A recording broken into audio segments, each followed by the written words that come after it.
Hey guys, welcome back to my YouTube channel. Sebelum nonton video ini, make sure kalian sudah subscribe dan like video ini, karena di video bahas kartun kali ini, aku akan ngebahas kisah misterius di balik kartun Doraemon.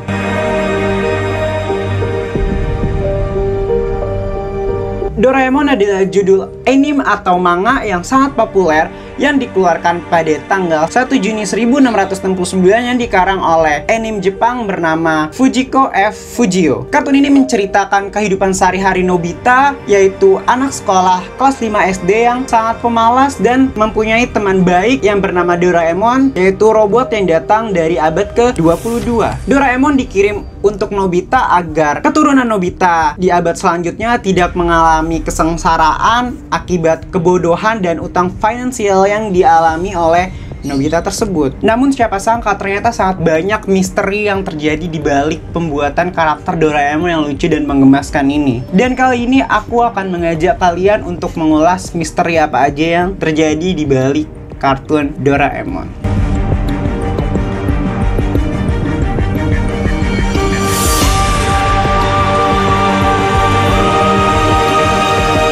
Yang pertama ada nama asli Doraemon. Saat pertama kali diciptakan, robot ini belum diberi nama oleh sang penciptanya. Tapi robot ini memiliki kode produksi bernama MS-903. Bisa dibilang itulah nama asli dari Doraemon tersebut. Agar mudah diingat, nama MS-903 dirubah menjadi Doraemon. Dalam bahasa Jepang, Dora berarti hewan jalanan, sementara Emon berasal dari bahasa Jepang kuno yang digunakan sebagai imbuhan untuk menyebutkan nama laki-laki.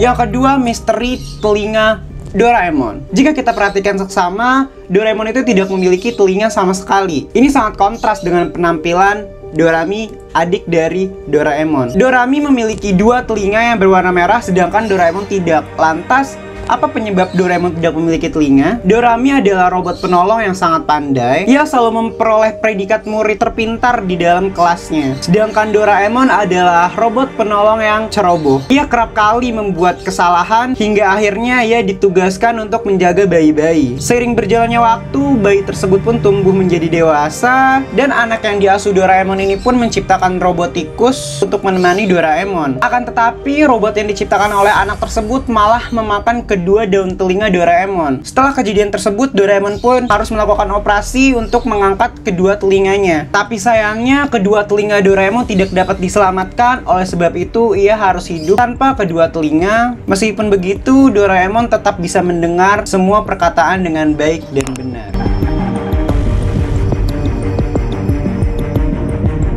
Yang ketiga ada suara serak Doraemon dan bentuknya yang berwarna biru. Hari demi hari berlalu, tapi Doraemon kerap kali mengkhawatirkan dan menangisi tentang keadaan fisiknya tidak sempurna lagi karena sudah tidak memiliki dua daun telinga. Dorami yang tidak tega dengan keadaan Doraemon pun menyuruh Doraemon untuk meminum cairan agar ia semangat lagi dan bisa melanjutkan hidup seperti biasanya. Karena ceroboh, Doraemon meminum cairan yang salah. Yang Doraemon ambil adalah cairan kesedihan yang membuat hidupnya tambah sedih dan nangis panjang waktu. Air mata Doraemon pun terus membasahi tubuhnya. Tetesan air mata Doraemon tersebut melunturkan badannya yang semula warna kuning menjadi warna biru. Dan akibat tangisan itu pula yang membuat Doraemon menjadi serak karena tak henti-hentinya menangis setiap saat. Itulah penyebab mengapa suara Doraemon serak dan tubuhnya berwarna biru.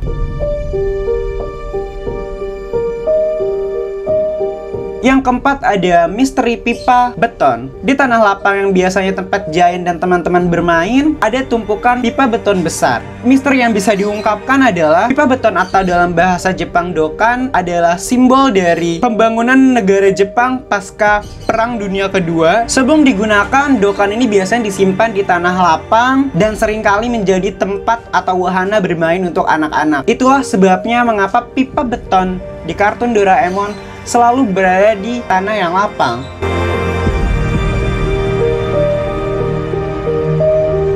Yang kelima adalah mengapa Nobita menjadi teman Doraemon. Singkat cerita, cicit Nobita dari abad ke-22 mendugaskan Doraemon untuk datang ke abad 21 yang ditugaskan untuk merubah nasib keluarga, yaitu keluarga Nobita. Dikisahkan si Swashi ini cucu Nobita hidup sengsara, susah karena terlilit hutang akibat kebodohan yang dilakukan oleh Nobita di abad 21. Oleh karena itu, Doraemon ditugaskan untuk mengubah Nobita menjadi lebih baik lagi, yang tentunya akan berdampak pada keturunan Nobita di abad ke-22 kelak. Setelah itu, Doraemon pun muncul di dalam kehidupan Nobita. Ia datang melalui laci yang berada di tempat belajar Nobita. Laci itu adalah jalan penghubung yang menghubungkan antara masa lalu dengan masa depan, dan akhirnya Doraemon pun tinggal menjadi satu kesatuan dengan keluarganya Nobita. Sejak saat itu, Doraemon pun membantu semua halangan dan rintangan yang dihadapi oleh kehidupan Nobita. Memang sedikit konyol kelihatannya, tapi itulah cerita yang dilontarkan langsung dari pengarang Doraemon, yaitu Fujiko F. Fujio. Sampai saat ini Doraemon tetap disukai banyak orang akibat tingkahnya yang lucu, suka menolong, dan tentunya sangat inspiratif untuk kita terapkan di dalam kehidupan kita, bahwa kita nggak boleh hidup malas, berdiri di kaki kita sendiri, kita harus menolong sesama, dan kita harus tetap menyebarkan hal-hal yang bisa kita bantu untuk menolong hidup orang lain. Sekian video bahas kartun kali ini. Kalian bisa request video apa lagi yang akan aku bahas di